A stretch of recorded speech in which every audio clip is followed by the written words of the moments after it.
की ज्याला स्टिचिंगही येत नसेल त्याला जरी का शिवायचा असेल तरी या पद्धतीने तो परफेक्ट बटवा बनवू शकतो।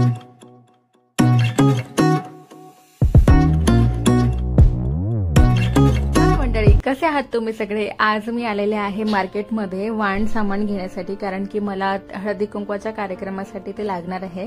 तर हे हळदी कुंकवाचे जे करंडे होते ते खूप सुंदर होते, प्रत्येकाची वेगवेगळी डिझाईन होती, त्याच्यामुळे मला ते खूप आवडलेले।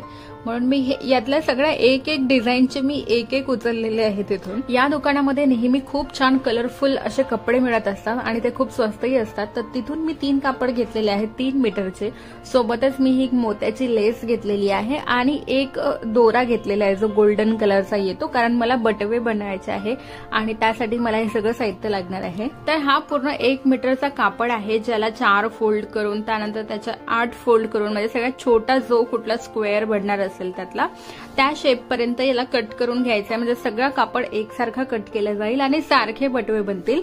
पण माझे बटवे ऑलरेडी बनले, मी व्हिडिओ शेवटच्या बटव्यासाठी बनवते आहे, कारण तो तेवढा परफेक्ट यायला हवा म्हणून। त्यामुळे मी हे सेपरेट कटिंग करून घेतलेलं आहे। एका बटव्यासाठी आपल्याला 2 मेन कापड आणि 2 अस्तर लागणार आहे। तर आता मी एक अस्तरचा कापड घेतलेला आहे आणि एक जो मेन फॅब्रिक आहे तो घेतलेला आहे। तुम्हाला जर चौकोनी बटवा बनवायचा असेल तर तुम्ही पूर्ण 10 बाय 10 इंचाचा कापड घेऊ शकता, पण जर थोडासा उभा बनवायचा असेल, लांब बनवायचा असेल तर एक बाजू त्याची 10 इंचाची आणि दुसरी बाजू 8 इंचाची घेऊ शकता। तर आता जे मेन फॅब्रिक आहे ते मी उलट बाजूने घेतलंय, त्याच्यावर अस्तर ठेवून घेतलेला आहे आणि याला मी आता स्टिच करून घेणार। या कापडाला स्टिच करताना एकदम कॉर्नर नाही घ्यायचा, थोडासा अर्धा इंचाची जागा सोडायची आणि नंतर त्याला स्टिच करायचं, कारण कुठे जर कापड कमी जास्त असेल तर तो तेवढा मग आपण नंतर कट करू शकतो, पण जर स्टिच केल्यानंतर तो धागा अर्धवट बाहेर निघाला तर मात्र ते चांगलं वाटणार नाही। आता एकावर एक कापड शिवून झाला की त्या कापडाला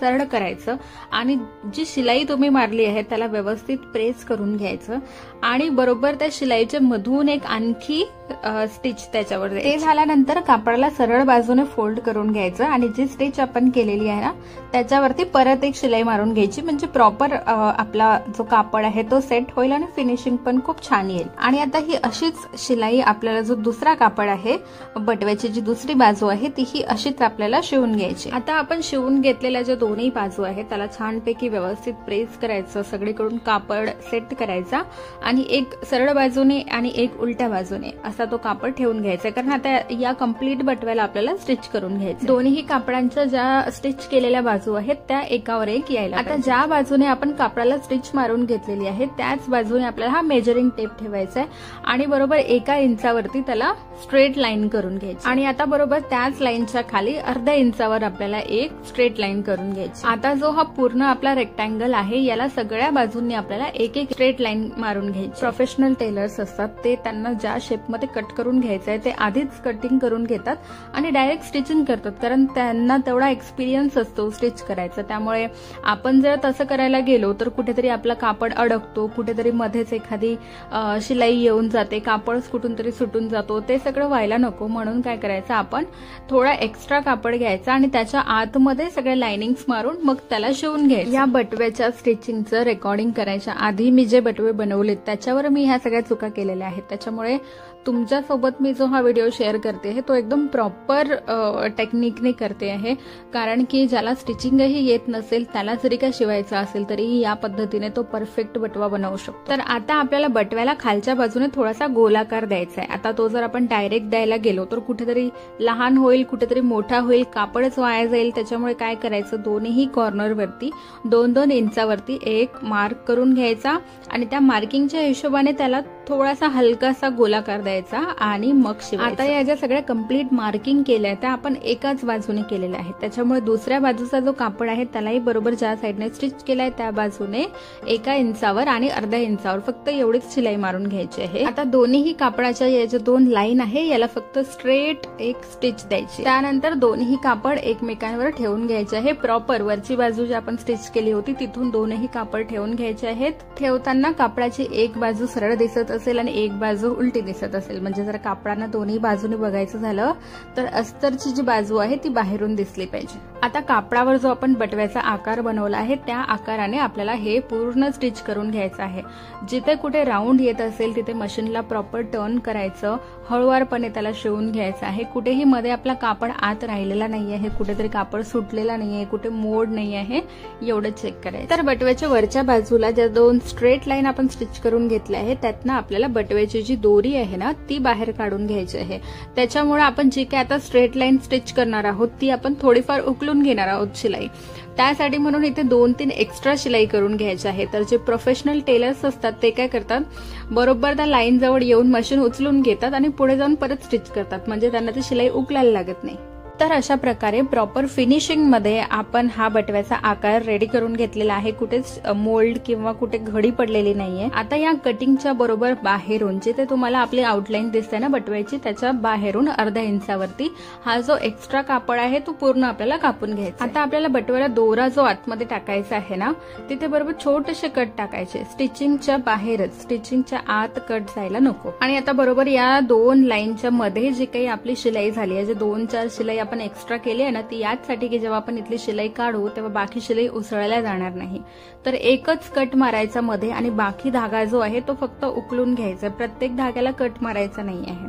आणि मागच्या बाजूने जेव्हा तो धागा तुम्ही बघाल त्यालाही एक कट मारायचा आहे फक्त, म्हणजे तो धागा तिथेच राहिला पाहिजे, पूर्णपणे बाहेर यायला. म्हणजे तो दोरा आत टाकायसाठी आपण इथे फक्त जागा बनवतोय. आणि आता त्या 2 लाईनच्या मध्ये जो आपण कट केलेला ना तिथला जो एक्स्ट्रा कापड आहे तो थोडासा कापून घ्यायचा. आता जो शिवलेला आपला कापड होता त्याला मी फक्त सरळ करून घेतलेला आहे आणि आपला बटवा रेडी झालेला आहे. तर आता आपल्याला दोऱ्याचं माप घेऊन घ्यायचं आहे बटव्यासाठी किती लागणार आहे ते. तर जितकी आपली बटव्याची साईज आहे ना त्याच्या 2 इंच जास्त ठेवायचं. खूप जास्त ठेवला तर जेव्हा आपण त्याला फोल्ड करतो ना बटव्याला तेव्हा खूप सारा धागा मग बाहेर दिसतो.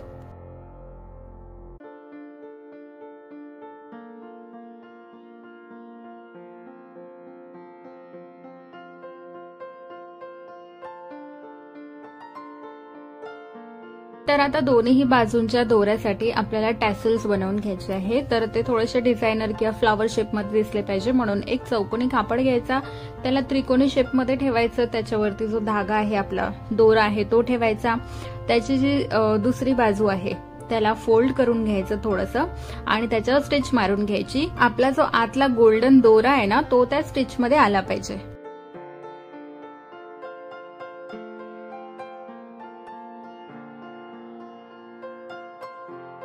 मी या बटव्याला एकाच बाजूने फक्त धागा घालून घेतलेला आहे. तुम्हाला पाहिजे तर तुम्ही 2 बाजूने करू शकता कारण आपण दोन्ही बाजूंनी होल ठेवलेला आहे त्याला. तर अशा प्रकारे सोप्या पद्धतीने आणि प्रॉपर फिनिशिंग मध्ये आपला बटवा बनवून रेडी आहे. तुम्हाला कसं वाटलं मला कॉमेंटमध्ये नक्की सांगा.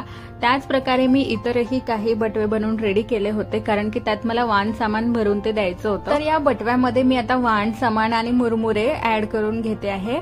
तर आमच्याकडे विदर्भामध्ये गहू असतात वाणामध्ये, इथे मुरमुरे वापरले जातात. तर हे बटवे मी इथे हे सामान भरण्यासाठी वापरते, पण तुम्ही याला वाण म्हणून सुद्धा वापरू शकता. हँडमेड, होममेड असं काहीतरी द्यायचं असेल तर ही खूप छान अशी आयडिया आहे आणि बनवायला सुद्धा खूप सोपं आहे. तुम्ही एकदा नक्की ट्राय करून बघा. मी हे हळदी कुंकाच्या कार्यक्रमाच्या आधीच सगळं रेडी करते आहे कारण हळदी कुंकू मला मंदिरामध्ये करायचंय. आता मंदिरामध्ये येणारे भाविक लोक असतात, मग आपण इतकं सगळं सामान तिथे अरेंज करून ठेवू शकत नाही, त्याच्यामुळे मी घरीच सगळं ओटीसारखं बनवून घेतलंय त्याला. तर रविवारी संत संघानंतर हळदी कुंकवाचा कार्यक्रम करायचा असं ठरलं होतं कारण की संत संघाचे सगळे लोक तिथे जमलेले असतात, तेव्हाच हळदी कुंकू केलं की खूप सोयीस्कर होतं. तर आई सकाळी माझ्या आधीच मंदिरात पोहोचली. तिने ही खूप छान अशी पायघडी सजवली, पूजेची सगळी तयारी केली. तर मला पोहोचायला मात्र थोडा लेट झाला कारण की तिथे लवकर रिक्षा मिळत नव्हता मला जायला आणि साडी घालून रेडी होऊन एवढ्या सकाळी निघणं 8 वाजता म्हणजे माझ्यासाठी खूपच मोठा टास्क आहे. तर संत संघ संपल्यानंतर मग आम्ही हळदी कुंकवाच्या कार्यक्रमाला सुरुवात केली. तर असा काहीसा होता माझा पहिला हळदी कुंकवाचा कार्यक्रम लग्नानंतर मी केलेला. तुम्हाला कसा वाटला मला नक्की सांगा.